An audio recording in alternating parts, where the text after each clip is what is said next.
Joel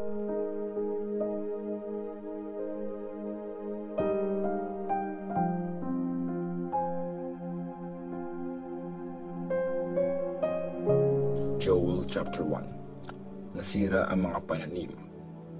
Ito ang message ni Lord na sinabi niya kay Joel na anak ni Pethuel. Makinig kayo, mga matatanda. Makinig lahat ng nakatira sa Juda. Sa panahon nyo, may nangyari na bang ganito? O kahit sa panahon ng mga ninuno nyo? Sa mga anak nyo, ito ay sabihin. Para sa anak nila, may kwento rin. Mga anak naman nila ang magkukwento nun sa susunod na generation. Pinagkakain ng mga locust ang mga pananim. Yung natira ng unang grupo ng locust, inubos ng sumunod na grupong dumating. Gising, mga lasing, umiyak na kayo. Mag-iyakan na kayo mga mahilig uminom. Wala ng grapes para gawing alak nyo. Sinalakay ng maraming locust ang lupain natin. Malalakas sila at napakarami. Kasing talas ng salayon ang mga ngipin. Winasak nila mga taniman natin ng ubas at ang mga fig tree ay sinira. Binakbak ang mga balat ng puno kaya namuti na ang mga sanga. Magluksa kayo na parang babaeng ikakasal na nagluluksa sa pagkamatay ng mapapangasawa niya. Wala ng butil o alak na ma-offer sa temple. Nagluluksa ang mga priest. Wala silang mahandog kay Lord. Walang na-harvest sa mga bukid. Nagluluksa ang lupa. Nasira kasi ang mga butil. Natuyo ang mga ubas. Nalanta ang mga puno ng olive. Madismaya kayo, mga magsasaka. Umiyak kayo, mga nag-aalaga ng ubasan. Kasi wala na mga wheat at barley. Nasira na lahat ng pananim. Natuyot ang mga ubas. Nalanta ang mga fig tree. Pomegranate, palm at apple, lahat ng puno na tuyo. Wala na rin ang saya ng mga tao. Magdamit kayo ng sako at umiyak, kayo mga priest na nagsaserve sa altar. Pumasok kayo sa temple at magluksa buong gabi. Wala ng butil at alak na ma-offer sa inyong Diyos.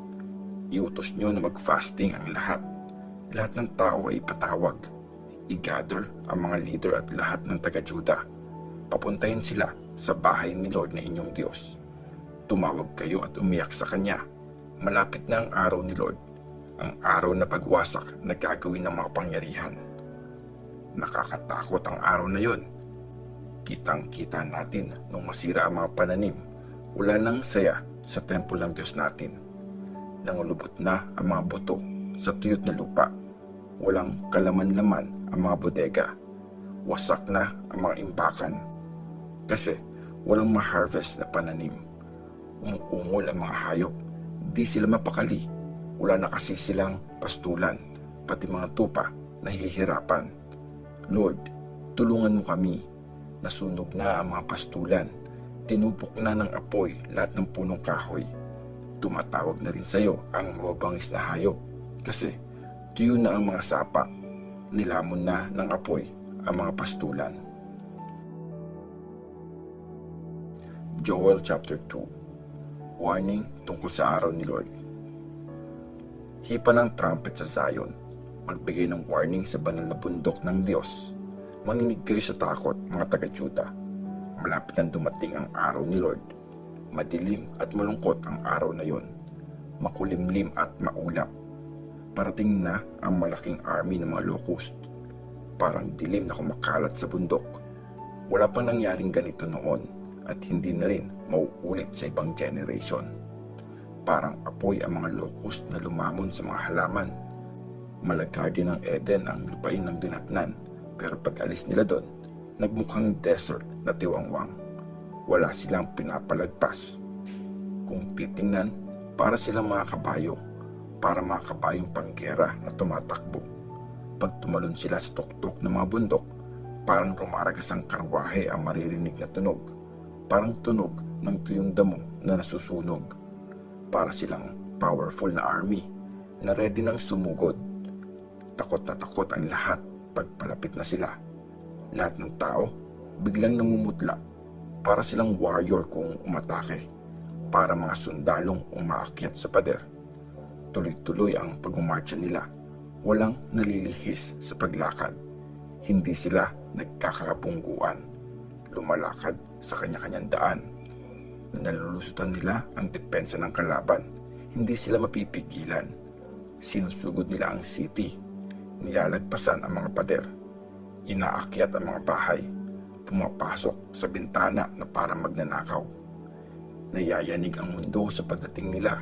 Nanginginig pati ang langit. Nagdilim ang araw at buwan. At ang mga stars hindi na kumikinang. Parang kulog ang boses ni Lord. Inuutusan niya ang mga sundalo niya. Sobrang laki ng army at napakalakas. Sinusunod nila ang sinasabi niya. Sobrang nakakatakot ang araw ni Lord. Sinong makakatagal dito? Panawagan para magsisi. Pero ngayon, sabi ni Lord, buong puso kayo magsisi. Bumalik na kayo sa akin. Mag-fasting kayo, umiyak at magluksa. Magsisi kayo ng taos sa puso. Di sapat na punitin nyo lang ang mga suot nyo. Bumalik na kayo kay Lord na inyong Diyos. Mabait siya at sobrang maawain. Hindi agad nagagalit, wagas kung magmahal. Nagpapatawad at di nagpaparusa sa nagsisisi.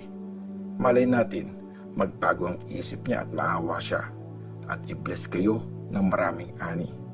Tapos, makakapaghandog na kayo ng butil at alak para kay Lord na Diyos nyo. Hipa ng trumpet sa Mount Zion. Mag-utos ng fasting. Ipatawag ang lahat. I-gather ang mga tao. Mag-ready para sa banal na meeting. Papuntahin ang matatanda. Isama ang mga bata. Pati mga baby at mga bagong kasal. Patayuin mga priest na nagsaserve kay Lord sa pagitan ng altar at ng entrance ng temple. Mag-iyakan sila doon at mag-pray. Maawa ka sa bayan mo, Lord. Huwag mong hayaang maliitin ang pinili mong bayan. Ang mga bansa, huwag sana kaming pagtawanan. Huwag kang pumayag na sabihin nilang ang Diyos nyo nasaan. Sasagana ulit ang lupain. Tapos, naging concerned na ulit si Lord sa lupain niya. Naawa siya sa kanyang bayan. Sinagot sila ni Lord, bibigyan ko na kayo ng butil, wine at olive oil at mabubusog kayo. Hindi na kayo pagtatawanan ng ibang mga bansa. Paalisin ko na ang mga kalabang galing sa north. Itataboy ko ang ilan sa kanila sa desert. Yung mga nakapwesto sa harap, itataboy ko sa Dead Sea. Yung mga nasa likod naman, sa Mediterranean dadalhin. Mangangamoy ang mga bangkay nila kasi grabe ang ginawa nila sa inyo. Mga lupain, huwag kayong matakot. Magsaya kayo at mag-celebrate dahil sa magandang ginawa ni Lord. Huwag kayong matakot, mga hayop na nasa bukid. Green na ulit ang mga pastulan. May bunga na ang mga puno at marami ng fig at ubas. Mga taga-Zion, magsaya kayo.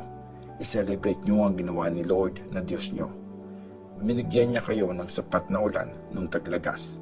Nagpaulan siya nung sagana nung taglamig. At kagaya dati, uulan ulit sa tagsibol. Mapupuno ng butil ang mga giikan. Aapaw ang alak at langis sa mga imbakan. Ibabalik ko ang lahat ng nawala sa inyo noong mga time na sinalanta kayo ng maraming locust. Ako ang nagpadala ng army na yon laban sa inyo. Ngayon, marami na kayong makakain at mapubusog kayo. Pupurihin niyo si Lord na inyong Diyos na gumawa ng magandang bagay para sa inyo. Hindi na ulit mapapahiya ang bayan ko. Tapos nun, Israel, malalaman niyong kasama niyo ako. At ako si Lord, ang inyong Diyos, at wala nang iba pa. Hindi na ulit mapapahiya ang bayan ko.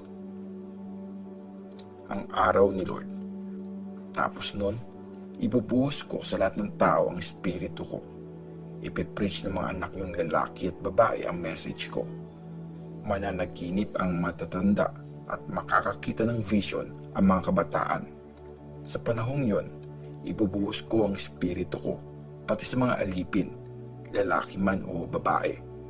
Magpapakita ako ng mga sign sa langit at sa lupa, dugo, apoy at makakapal na usok. Didilim ang araw, magkukulay dugo ang buwan. Bago dumating ang nakakatakot at nakakakilabot na araw ni Lord. Pero maliligtas ang lahat ng tatawag kay Lord. Sabi nga ni Lord, may ilan sa Jerusalem na makakatakas, yung mga pinili ko ay makakaligtas. Joel chapter 3. I-judge ng Diyos ang mga bansa.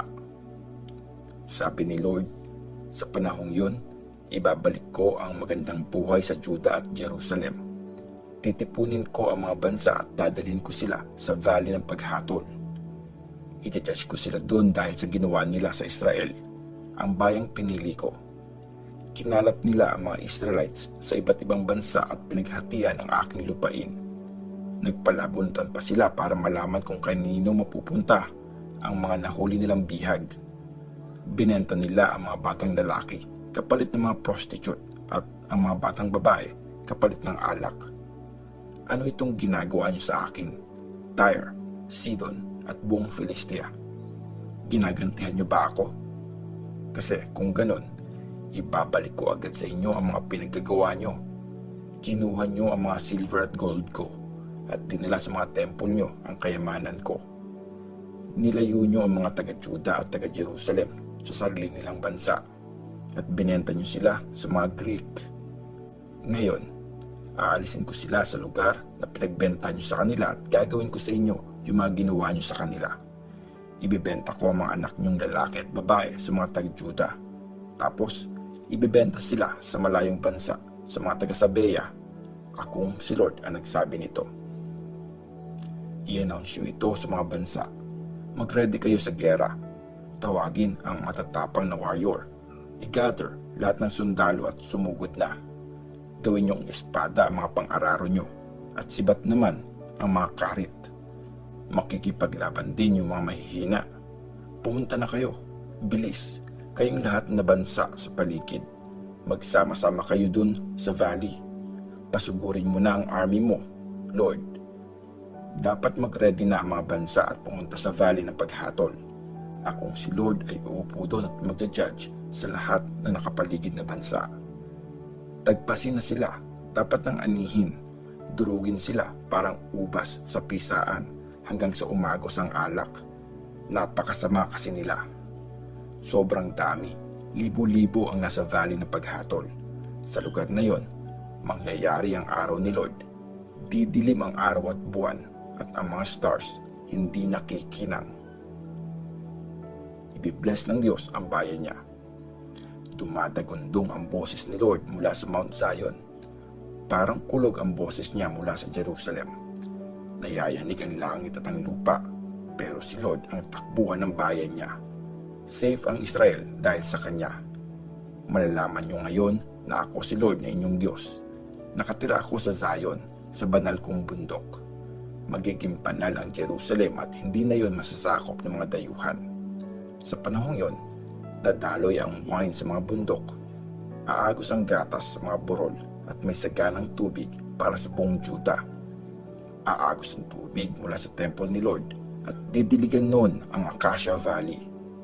Magiging desert ang Egypt at matitiwangwang ang Edom kasi inatake nila ang mga taga-Juda. Yung mga inosenteng tao doon, pinatay nila. Igaganti ko yung mga pinatay. Hindi ko palalampasin ang mga may kasalanan, pero ang Juda at Jerusalem forever nang matitirhan at ako, si Lord, ay titira sa Mount Zion.